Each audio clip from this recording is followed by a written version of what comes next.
A tradição popular em Portugal, nos assuntos de história pátria, não se remonta além do período da dominação árabe nas Espanhas. Pouco ou nada sabe o povo de celtiberos, de romanos e de visigodos. É, porém, entre eles, noção corrente que, em outros tempos, fora este país habitado por mouros, e que só à força de cutiladas e de botes de lança os expulsaram os cristãos para as terras da Mourama. Os vultos heróicos de reis e cavaleiros nossos que se assinalaram nas lutas dessa época ainda não desapareceram das crónicas orais, onde vivem iluminados por a mesma poética luz das chácaras e dos romances nacionais. E hoje ainda, nas danças e jogos que se celebram nos lugares públicos das vilas e aldeias, por ocasião das principais solenidades do ano, apraz-se a memória do povo de recordar os feitos daqueles tempos históricos por meio de simulados combates de mouros e cristãos. Nos contos narrados em volta das lareiras, onde, nas longas noites de serão, se reúne a família rústica, ou, às rápidas horas de uma noite de estio, na soleira da porta, ao auditório atento que segue com os olhos a lua em silenciosa carreira por um céu sem estrelas, avulta uma criação extremamente simpática, a das mouras encantadas, princesas formosíssimas que ficaram desses remotos tempos na península em espaços invisíveis, à espera de quem lhes venha quebrar o cativeiro soltando a palavra mágica. Fala-se em diversos pontos das nossas províncias, com a seriedade que é própria a uma arraigada crença, de tesouros enterrados que os mouros por aí deixaram, na esperança de voltarem um dia a resgatá-los, e já não têm sido poucas as escavações empreendidas no ávido intuito de os descobrir. Esta mesma noção histórica do povo é a que dá lugar a outro frequente fato.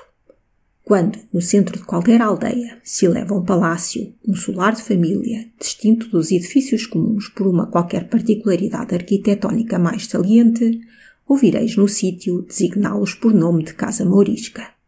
E, se não se guarda aí memória da sua fundação, a crónica lhe assinalará infalivelmente como data a lendária e misteriosa época dos mouros. Era o que sucedia com o solar dos senhores Negrões de Vilar de Corvos, que, em 3 léguas em redondo, eram por isso conhecidos pelo nome de fidalgos da casa mourisca. Não se persuada o leitor de que possuía aquele solar feição pronunciadamente árabe que justificasse a denominação popular, ou que mãos agarenas houvessem de feito cimentado os alicerces da casa nobre denominada assim. Às pequenas torres quadradas que se erguiam, coroadas de ameias, nos 4 ângulos do edifício, ao desenho ogival das portas e janelas, às estreitas seteiras abertas nos muros e, finalmente, a certo ar de castelo feudal, que um dos antepassados desta fidalga família tentou dar aos passos da sua residência senhoril, dever a ela a classificação de mourisca, que persistira, apesar dos protestos da arte. Nenhum estilo arquitetónico fora na construção escrupulosamente respeitado. O gosto e o capricho do proprietário presidiram mais que tudo à traça e execução da obra. Não há, pois, exigências artísticas que me imponham a obrigação de descrevê-la miudamente. Diga-se, porém, a verdade. Fossem quais fossem os defeitos da arquitetura, as incongruências e absurdos daquela fábrica grandiosa, quem, ao dobrar a última curva da estrada irregular por onde se vinha a aldeia, via surgir de repente do seio de um arvoredo secular aquele vulto escuro e sombrio, contrastando com os brancos e risonhos casais disseminados por entre as verduras das colinas próximas, mal podia reter uma exclamação de surpresa e, voluntariamente, parava a contemplá-lo. Ou o sol do poente lhe dourasse a fachada de granito, ou as ameias que o coroavam se desenhassem como negra dentadura no céu azul, iluminado pela claridade matinal, era sempre melancólico e triste o aspecto daquela residência, sempre majestoso e severo. Reparando mais atentamente, outros motivos concorriam ainda para fortalecer esta primeira impressão. O tempo não se limitara a colorir o velho solar com as tintas negras da sua palheta. Derrocara-lhe aqui e além uma meia ou um balustre do eirado. Mutilara-lhe a cruz da capela. Desconjuntara-lhe a cataria em extensos lanços de muro, abrindo-lhe interstícios de onde irrompia uma inútil vegetação parasita. E esta permanência de estragos, traindo a incúria ou a insuficiência de meios do proprietário atual, iniciava no espírito do observador uma série de melancólicas reflexões. E se o movesse a curiosidade a indagar na vizinhança informações sobre a família que ali habitava, obtê-las-ia próprias a corroborarem-lhe os seus primeiros e espontâneos juízos. Os chamados fidalgos da Casa Morisca eram atualmente 3. D. Luís, o pai, velho sexagenário, grave, severo e taciturno. Jorge e Maurício, os seus 2 filhos, robustos e esbeltos rapazes, o mais velho dos quais, Jorge, ainda não completara 23 anos. A história daquela casa era a história sabida dos ricos fidalgos da província, que, orgulhosos e imprevidentes, deixaram, a pouco e pouco, embaraçar as propriedades com hipotecas e contratos ruinosos, desfalecer as culturas dos campos, empobrecer os celeiros, despovoar os currais, exaurir a seiva da terra, transformar longas várzeas em charnecas e desmoronarem-se as paredes das residências e das granjas e os muros de circunscrição das quintas. Filho segundo de uma das mais nobres famílias da província, D. Luís fora pelos pais destinado para a carreira diplomática, na qual entrou apadrinhado e favorecido por os mais altos personagens da corte. Nas primeiras capitais da Europa, em cujas embaixadas serviu, obteve o fidalgo provinciano um grau de ilustração e de trato do mundo, um verniz social, que nunca adquiriria se, como tantos, de novo se criasse para morgado. Quando, por morte do primogênito, veio a suceder nos vínculos, D. Luís podia considerar-se, graças à ocupação dos seus primeiros anos de mocidade, como o mais instruído e civilizado proprietário da sua província. E como tal, efetivamente foi sempre havido pelos outros que o tratavam com uma deferência excepcional. Ainda depois da morte do irmão, D. Luís, acostumado ao viver da grande sociedade e à esplêndida elegância das cortes estrangeiras, não abandonou a carreira que encetara. Secretário da Embaixada em Viena, casou ali com a filha de um fidalgo português que então residia nessa corte, encarregado de negócios políticos. Ao manifestarem-se em Portugal os primeiros sintomas da profunda revolução, que devia alterar a face social do país, D. Luís mostrou-se logo hostil ao movimento nascente e, abandonando então o seu lugar diplomático, voltou ao reino para representar um papel importante nas cenas políticas dessa época. Aí tiveram origem grande parte dos desgostos domésticos que lhe amarguraram o resto da vida. Os parentes da sua esposa abraçaram a causa liberal. D. Luís, com toda a intolerância partidária, rompeu completamente as relações com eles, ferindo assim no íntimo os afetos mais santos da pobre senhora, que sentia esmagar-se-lhe o coração entre as fortes e irreconciliáveis paixões dos que ela com igual afeto amava. O rancor faccioso foi ainda mais longe em D. Luís, impeliu-o à perseguição. O irmão mais novo da esposa, obedecendo ao entusiasmo de rapaz e à veemência de uma convicção sincera, sustentara com a pena e mais tarde com a espada a causa da ideia nova que tanto namorava os ânimos generosos e juvenis. Sobre a bela e arrojada cabeça daquele adolescente pesaram as sombras das suspeitas e das vinganças políticas. E D. Luís, cego pela paixão, não duvidou em fazer-se instrumento delas. Este era o irmão querido da esposa, que o fidalgo estremecia. Mas nem as súplicas, nem as lágrimas dela puderam abrandar a força daquele rancor. O imprudente moço viu-se perseguido, preso, processado e em quase iminente risco de expiar, como tantos, no suplício, o crime de pensar livremente. Conseguindo, quase por milagre, escapar à fúria dos seus perseguidores, emigrou para voltar mais tarde nessa memoranda expedição que principiou em Portugal a heroica Ilíada da nossa emancipação política. Guerreiro tão fogoso como fora publicista, o pobre rapaz não assistiu, porém, à vitória da sua causa.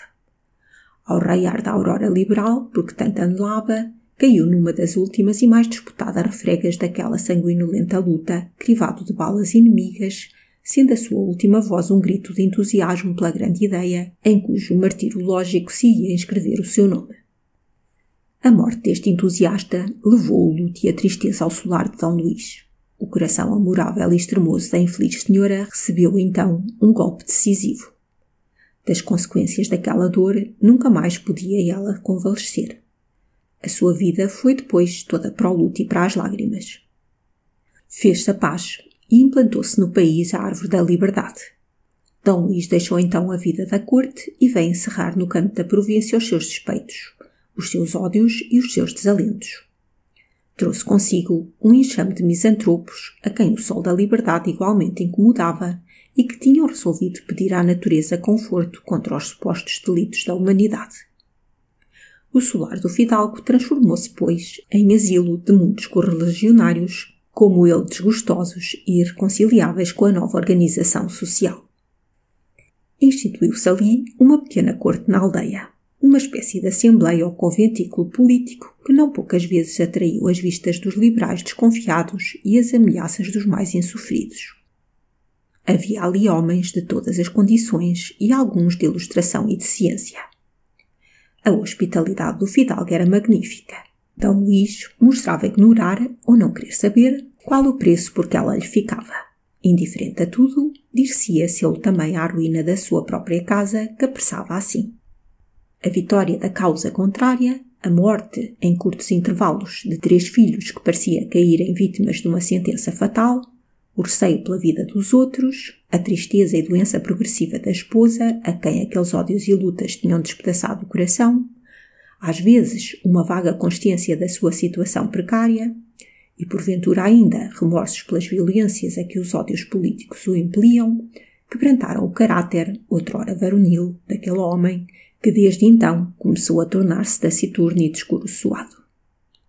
A prova evidente de que alguns remorsos também lhe torturavam o espírito fora a insólita generosidade com que recebeu e agasalhou, permanentemente na sua casa, um pobre soldado do exército liberal, meio mutilado pela guerra desses tempos e que tinha sido o fiel camarada do infeliz mancebo, contra quem tanto se encarniçara o ódio do implacável realista. Viera ao soldado entregar à esposa do fidalgo uma medalha, última lembrança do irmão que lhe enviara quando já agonizante no campo do combate. Havia-a confiado ao camarada para que a entregasse àquela a quem tanto queria. D. Luís não só permitiu que o soldado fizesse a entrega em mão própria da esposa, mas deixou com ela em larga conferência, não querendo que a sua presença a reprimisse na ânsia natural de saber as menores particularidades da vida e da morte do infeliz, de quem o emissário fora companheiro inseparável. Não se limitou a isso a tolerância do fidalgo. Viu, sem fazer a menor reflexão, que o mensageiro se demorava alguns dias na casa mourisca e não opor resistência alguma ao pedido que a esposa mais tarde lhe fez para que o deixasse ficar ali no lugar do hortelão que falecera. Este ato insignificante foi de não pequena influência nos destinos daquela família. Os filhos de D. Luís, criados no meio dessa corte de província, cresciam sob influências que atuavam de uma maneira contraditória sobre os seus caráteres infantis. Não lhes faltavam mestres que os instruíssem, que muitos eram os habilitados para isso nas salas dos fidalgos, refúgios de tantos ilustres descontentes. Graças a estas especiais condições, puderam os 2 rapazes receber uma educação difícil de conseguir, num canto tão retirado da província como aquele era. Mas, ao lado da lição dos mestres, que, juntamente com a ciência, se esforçavam por imbuir-lhes os seus princípios políticos, aos quais se atinham como artigos de fé, havia uma outra lição mais obscura, mas porventura mais eficaz. Era a lição da mãe e a do veterano. A esposa de D. Luís era uma senhora de esmeradíssima educação e de um profundo bom senso. Amava o marido, mas via, com pesar, os excessos a que o impeliam as suas opiniões políticas. Educada no seio de uma família liberal, possuía sentimentos favoráveis às ideias novas, mas sabia guardá-los no coração para não despertar conflitos na família. Porém, no trato íntimo entre mãe e filhos, traía-se muitas vezes essa prudente discrição, e as fidalgas crianças iam recebendo a doutrina de que os outros lhe blasfemavam como dir-se-ias e, naturalmente, seduzidas pela origem de onde elas lhes vinha, abriam-se-lhe de melhor vontade o coração do que aos preceitos austeros e um pouco pedantescos dos seus mestres. Demais, ouviam tantas vezes a mãe falar-lhes do irmão que perdera, dos seus sentimentos generosos, do seu nobre caráter e da sua dedicação heroica a bem da causa liberal, que eles, e o mais velho sobretudo, costumaram-se a venerar a memória do tio como a de um herói e a de um mártir, e a vê-lo aureolado de um verdadeiro prestígio lendário. Para isto, porém, concorreu mais que outrem o hortelão. O velho soldado era uma crónica viva das batalhas e façanhas daqueles tempos históricos e um panegirista ardente do seu pobre oficial, cujo último suspiro recolhera. As crianças sentiam-se instintivamente atraídas para a companhia do velho, em cujas narrações pitorescas e vivamente coloridas achavam um encanto irresistível. Feria-lhes funda curiosidade a maneira por que ele falava dos trabalhos da imigração, dos episódios do cerco do Porto, da fome, da peste e da guerra, tríplice calamidade que conhecera de perto, das batalhas em que havia entrado, da bravura de seu amo e, finalmente, do imperador, por quem o mutilado veterano professava um entusiasmo quase supersticioso e a cujo vulto a sua narrativa imaginosa dava um aspecto épico e sobrenatural. As crianças não se fartavam de interrogar aquela testemunha presencial de tantos feitos heróicos, e assim eram naturalizadas as doutrinas dos pedagogos eruditos encarregados da educação dos filhos de D. Luís. E estes iam crescendo afeiçoados aos princípios liberais que amavam de instinto antes de os amarem de reflexão. Mas dias de maior provação estavam reservados para esta família. A munificência que o senhor da Casa Morisca mantivera no voluntário desterro, a que se condenou, obrigaram a enormes e perigosos sacrifícios. D. Luís nunca propriamente se ocupara da gerência dos seus bens. Fiel aos hábitos aristocráticos dos seus maiores, deixara desde muito a procuradores todos os cuidados da administração e de vez em quando recebia deles a notícia de que a sua casa se estava perdendo, sem que se lembrasse de perguntar a si próprio se não seria possível opor um obstáculo àquela ruína. O padre Januário, ou frei Januário dos Anjos, velho egresso, homem de letras gordas, que se estabelecera comodamente naquela acastelada residência como na sua casa, era um desses procuradores. Faça-se justiça ao padre que não era de má fé nem o proveito próprio que ele apressava com mão poderosa a decadência de D. Luís.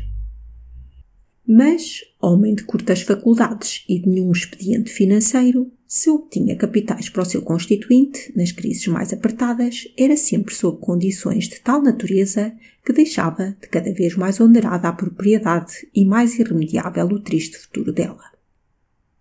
Sucedeu, pois, o que era de esperar. Dispersou-se a corte de D. Luís. Por muito que fizessem os administradores da casa para a manter no costumado esplendor, cedo começaram a transparecer os sinais da declinação. Foi o aviso para a debandada. Uns porque delicadamente compreenderam que a sua permanência concorreria para aumentar as dificuldades com que o fidalgo já lutava. Outros porque aspiravam melhores auras longe dali, em solares menos estremecidos pelo vai e vem da adversidade. É certo que todos se foram retirando a um por um e deixaram a família só.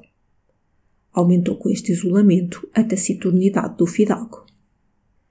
Depois veio a doença e a morte da esposa, daquela que lhe tinha sido tão fiel amiga, que, para lhe poupar desgostos, até escondia as lágrimas que ele lhe fazia verter. Veio essa nova dor atribular-lhe ainda mais a existência. E ainda não tinham acabado as provações. No fundo do cálice estavam ainda depositadas as gotas mais amargas. D. Luís tinha por esses tempos uma filha, mimoso legado da esposa, cuja missão consoladora continuava no mundo. Queria-lhe muito o pai. Se não havia de querer, o coração árido daquele velho e o tenro coração daquela criança procuravam-se, como para um pelo outro se completarem. O velho fidalgo, concentrado e quase ríspido para com os outros filhos, se alguma vez teve nos lábios sorrisos desanuviados e sinceros, foi na presença da sua Beatriz. Aquele desgraçado coração, vazio de afetos, queimado de ódios e de paixões esterilizadoras, sentia um grato refrigério em deixar-se penetrar no suave influxo das carícias da criança, que lhe beijava as faces rugosas de pai e lhe brincava com os cabelos prateados. E muitas vezes, nesses momentos, lágrimas de desafogo dissipavam a serração que ia na alma daquele homem que, com tanta força, sabia odiar. E não era somente do pai que experimentava essa influência. Jorge, que de pequeno fora pensativo e sério, sentia-se tomar por a bondade e ternura de Beatriz. Criança ainda, tinha ela, quando a sós com o irmão, um olhar penetrante e um gesto grave como o dele. Um espírito para comunicar à vontade com o seu. Ela parecia compreender o alcance do auxílio que poderia receber um dia daquele rapaz sisudo que a fitava. E ele sentia-se engrandecer aos próprios olhos, lembrando-se de que seria sua missão na vida proteger aquele anjo. Maurício, gênio mais impetuoso e impaciente, dobrava também a vontade a um aceno da frágil e delicada criatura em quem um estovamento seu desafiava lágrimas. E estas lágrimas eram a única repressão que o continha nos desvarios. Pois até nesta filha feriu o senhor o pobre ancião. A criança mimosa colheu um sopro de morte, ainda com um sorriso nos lábios, e prostou-a, exânime no túmulo. Fez-se então de veras escuro no espírito do pai. Quando aquela pequena fada doméstica desapareceu, como uma visão vaporosa em contos de magia, foi como se todos ficassem em trevas. A vida era tão outra.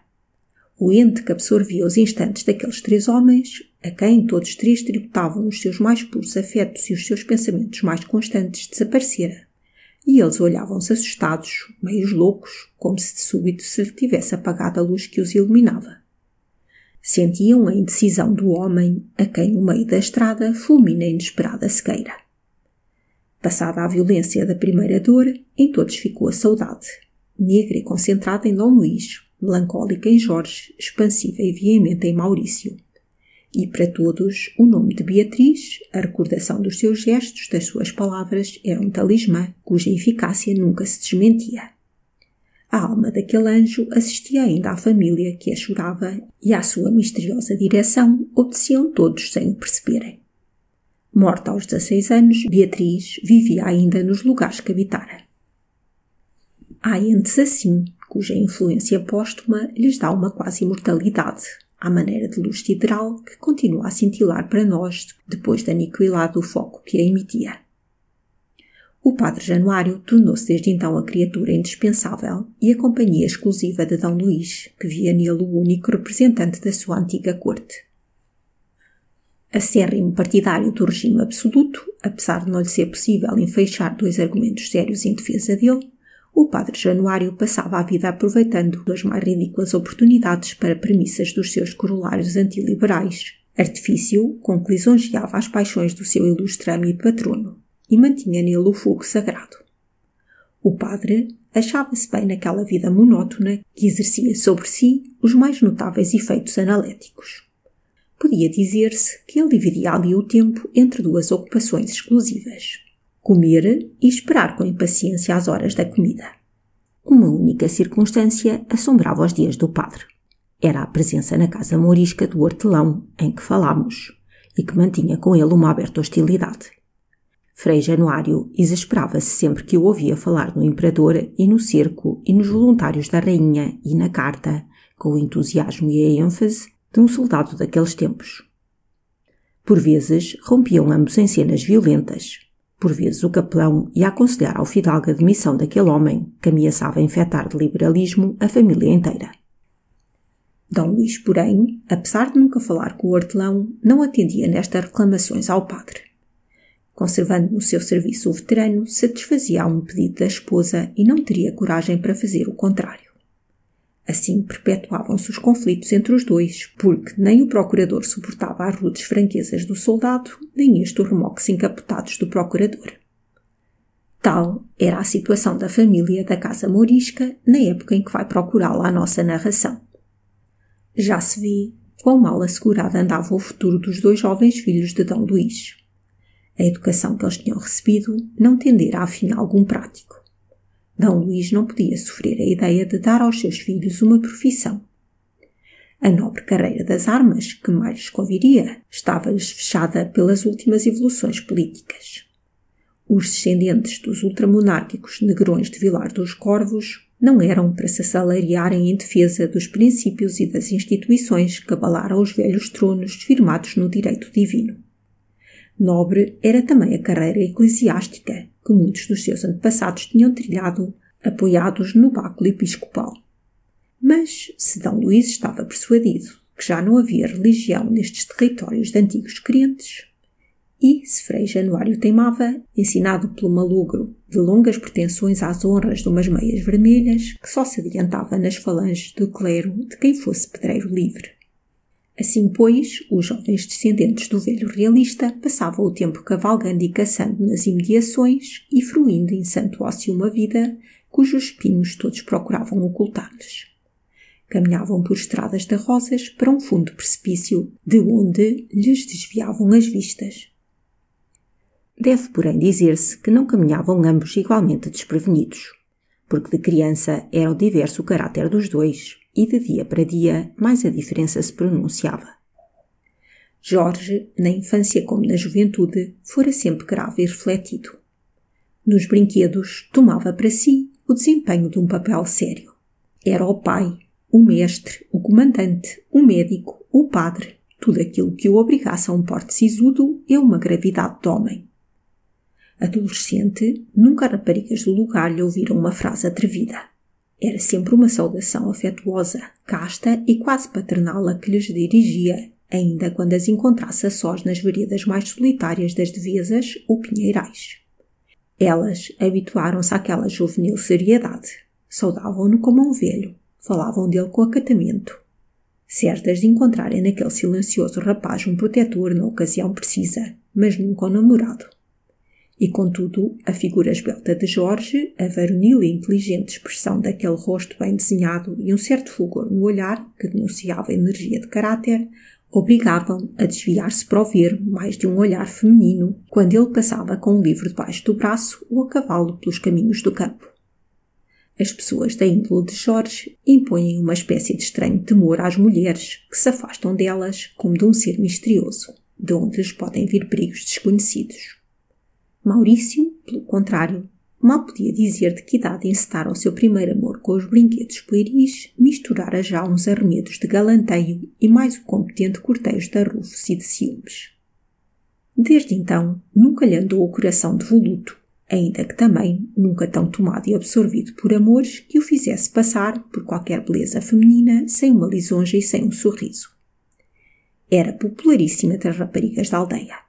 Todos o conheciam e ele a todas designava por os nomes. A todas não, que para as feias tinha uma memória ingrata. Além disso, Jorge gastava muito do seu tempo na leitura.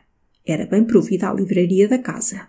A educação esmerada da mãe e bom gosto literário tinham enriquecido a biblioteca dos melhores modelos da literatura nacional e da estrangeira. Aí encontraram os dois rapazes farto alimento para a sua curiosidade. Jorge lia também furtivamente os poucos livros espólio do tio falecido, os quais o hortelão guardava como relíquia, furtando-os ao auto de fé, a que os condenaria, inevitavelmente, a indignação do fidalgo e do padre. Nesses livros aprendeu Jorge a pensar, a compreender o alcance de certas ideias e de certas instituições e a fazer justiça devida a muitos preconceitos que lhe tinham imposto como dogmas. A um espírito destes, educado em observar e refletir, não podiam passar por muito tempo despercebidos os numerosos sintomas de decadência que apresentava a casa mourisca. Assim, por vezes, vinha-lhe ao espírito uma secreta apreensão pelo seu precário futuro. Maurício, imaginação mais forte, natureza mais ardente, caráter mais frívolo e volúvel, vivia a sua vida de jovem fidalgo da província, deixava-se ir na corrente dos seus amores fáceis, dos seus prazeres e das suas dissipações, alucinado por os sonhos e quimeras de uma fértil fantasia, e não profundava os olhos até ao seio obscuro das realidades. A sua leitura era exclusiva de romancistas e poetas. Imaginação, minimamente inquieta, razão por indolência nativa, não via nem queria ver o espectro que às vezes aparecia aos olhos do irmão. Uma circunstância havia a que mais que as outras devia Jorge a aparição desse espectro, que, à semelhança das sombras do rei da Dinamarca em Hamlet, ia exercendo uma funda influência no ânimo do adolescente. Esta circunstância não era só para ele manifesta. Ao viajante, que já supusemos parado a contemplar o vulto denegrido da casa mourisca, não passaria ela também desapercebida. Na raiz da colina fronteira àquela, onde o solar dos fidalgos erguia as suas torres ameadas, assentava o mais risonho e próspero casal dos arredores. Era uma completa casa rústica conhecida por aqueles sítios pelo nome que, por excelência, se lhe dera de herdade. O contraste entre a herdade e o velho solar era perfeito. Ela, graciosa e alvejante, ele, severo e sombrio. De um lado, todos os sinais da atualidade, de vida, de trabalho, de indústria, que tudo aproveita, que não dorme, que não descansa, a economia, a previdência, o futuro. Do outro, o passado, a tradição estéril, o silêncio, a incúria, o desperdício, a ruína. A cada pedra que o tempo derrubava no palácio correspondia uma que se assentava na herdade para alicerces de novas construções. Aqui desmoronava-se um pavilhão, ali elevava-se um celeiro, uma azenha, um lagar. Aos velhos carvalhos, às eras vigorosas, aos aveludados musgos, aos licanos multicolores, severas galas com que se adornava a casa nobre, opunha a herdade os pomares produtivos, as ondulantes tiaras, os prados verdes, as vinhas férteis e, próximo de casa, os canteiros de rosas e balsaminas, onde volteavam incessantes as abelhas das colmeias próximas. Nas amplas cavalariças do palácio, onde outrora relincharam dúzias de cavalos das mais apuradas raças, ainda batiam com impaciência no lajedo 2 velhos exemplares de bom sangue, cujo sacrifício a economia não exigira ainda. Nas mais modestas cavalariças do casal, 2 éguas robustas, prontas para o serviço e domáveis por uma criança, preparavam-se em fartas manjedoras para frequentes e longas excursões. E, ao entardecer, abriam-se os currais a numerosas cabeças de gado, cujos mugidos chegavam até ao alto da casa mourisca, onde o velho fidalgo muitas vezes os escutava, pensativo e melancólico. Este contraste que apontamos era a circunstância que evocava no espírito de Jorge o espectro que o entristecia. O dono da herdade fora pobre, servira como criado na casa dos fidalgos, passara depois a rendeiro de um pequeno casal, mais tarde arrendara uma fazenda maior, chegando enfim a ser proprietário. Tornara-se em pouco tempo possuidor de extensos bens, e era já o chefe de uma família numerosa e talvez o primeiro agricultor daquele círculo. Porque prosperava a herdade e porque declinava o palácio. Se de tão pouco se chegara a tanto, como se podia cair de tanto em tão pouco? Tais eram, em suma, as vagas reflexões que se assenhoreavam do espírito de Jorge quando das janelas do seu quarto, numa das torres do palácio, ou do alto de alguma eminência, observava a animação, a vida da propriedade do seu antigo criado e voltava depois os olhos para o vulto silencioso e como adormecido do velho paço dos seus maiores. Fim do capítulo 1.